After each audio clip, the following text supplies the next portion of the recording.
we have the great joy of living through the final and most auspicious period of time,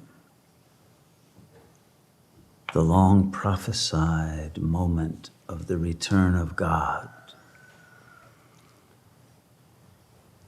the moment of the revelation, the apocalypse,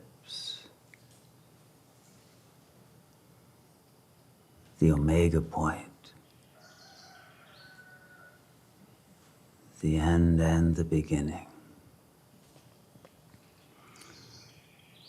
The moment in which our destiny is determined by our own choice of belonging to the ego or to God.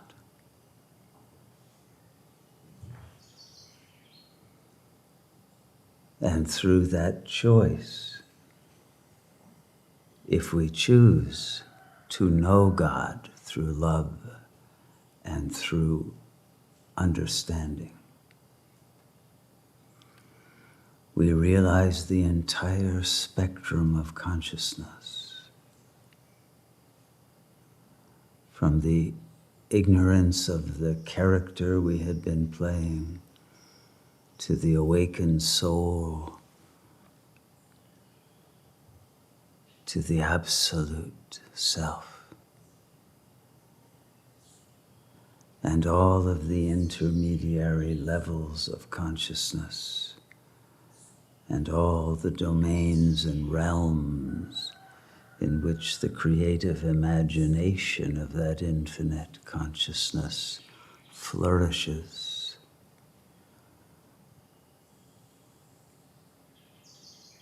With unimaginable beauty and wisdom.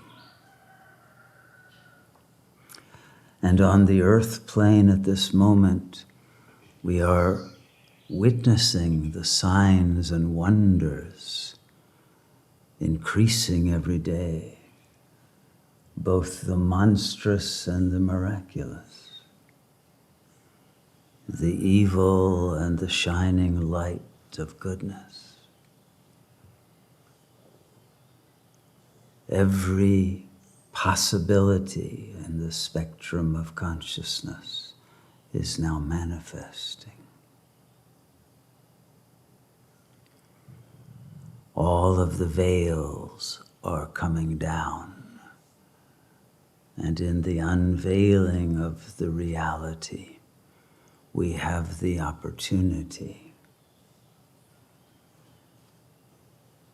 to join that ultimate intelligence and that ultimate power of creation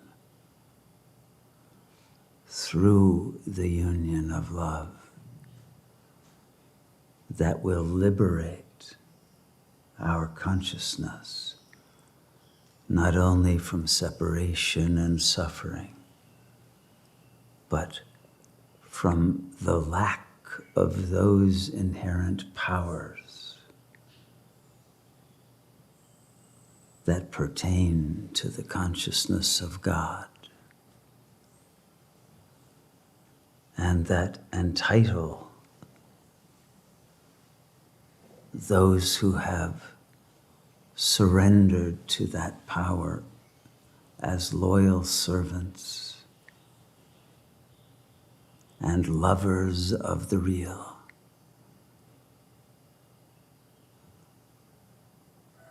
The right to wield those powers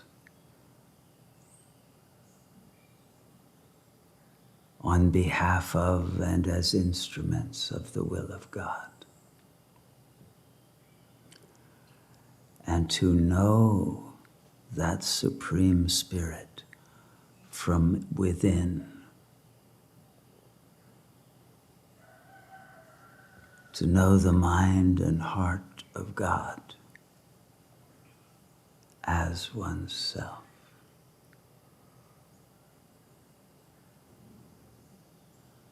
And there could be no greater gift.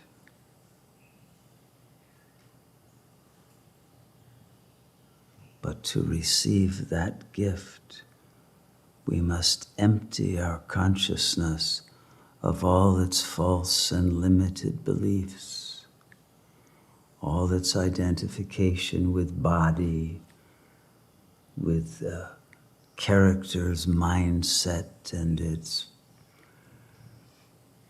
itineraries and agendas and loyalties to its figures of attachment, to its fears and desires.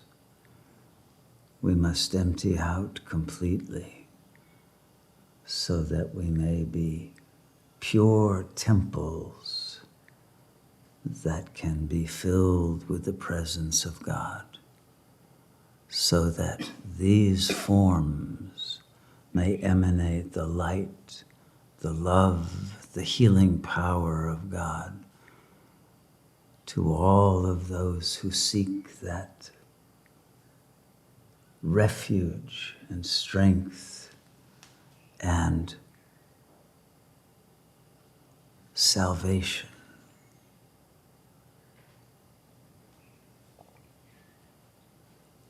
And offer with total generosity of heart all that we are, in recognition that all of us are one.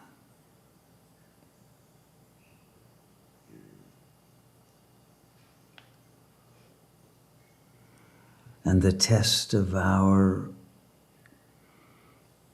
integrity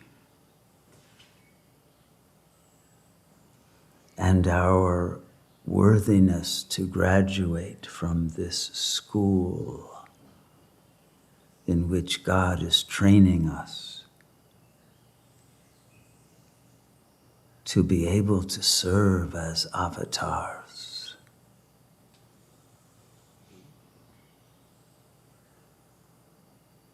There must be that willingness to undergo ego death.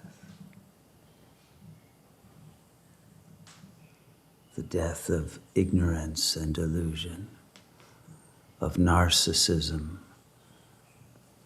and the egocentric perspective, and to surrender all of the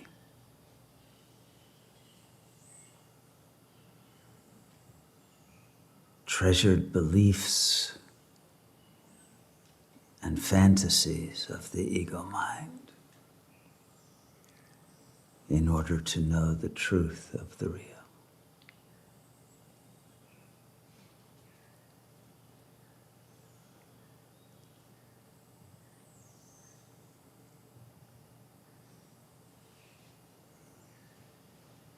And this test of renunciation of the ego's drives and projections, its attitudes,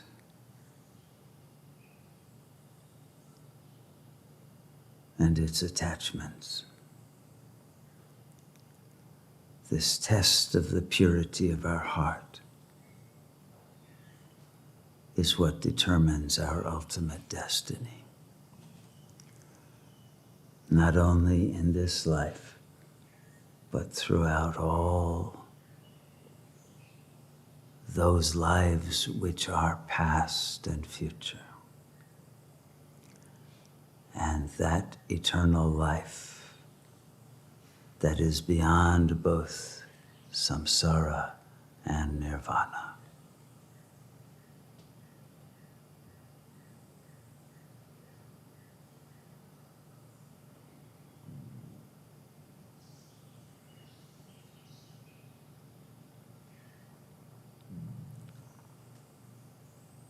This is the time, long prophesied, in which all will return to God, regardless of their beliefs regardless of the purity, regardless of their theistic recognition. God will take all back into the light.